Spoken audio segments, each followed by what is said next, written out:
Hey guys, ரீசெண்டாக நாங்கள் வந்து ஒசூரில் இருக்க ஜெகதீஷோட மாமி வீட்டுக்கு போயிட்டு வந்தோம். ரொம்ப நாள் ஆச்சு, அவங்க கூப்பிட்டுக்கிட்டே இருந்தாங்களா, போக முடியல. ஸோ அதனால் இன்றைக்கி வந்து ஃபேமிலியாக எல்லாருமே கிளம்பி ஒசூருக்கு தான் போயிட்டுருக்கோம். அதோட மினி விலாக் தான் நீங்கள் பார்க்க போகிறீங்க.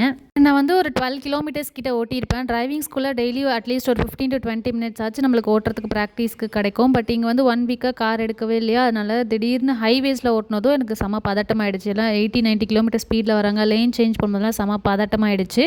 அதனால் நான் வந்து ஒரு 12 கிலோமீட்டர்ஸ் ஓட்டிட்டு அதுக்கப்புறம் ஜெகதீஷ் கிட்டே கொடுத்துட்டேன். நாங்கள் ஒரு லஞ்சுக்கு தான் போகலான்னு பிளான் பண்ணியிருந்தோம். பட் நாங்கள் போய் சேரவே ஒரு 4:30 ஆகிடுச்சு. அங்கே போய் தான் லஞ்ச் வந்து சாப்பிட்டோம். ஸோ ஃபுல் மீல்ஸ் ரெடி பண்ணியிருந்தாங்க. செம்ம டேஸ்டியாக சூப்பராக இருந்துச்சு.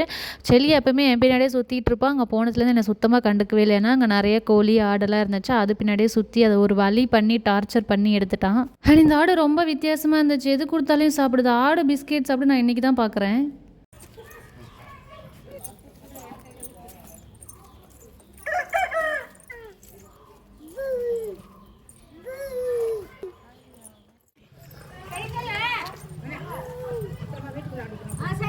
சிக்கா பிஸ்கெட் கொடு, பிஸ்கெட் கொடு, பிஸ்கெட் கொடு செல்லியா.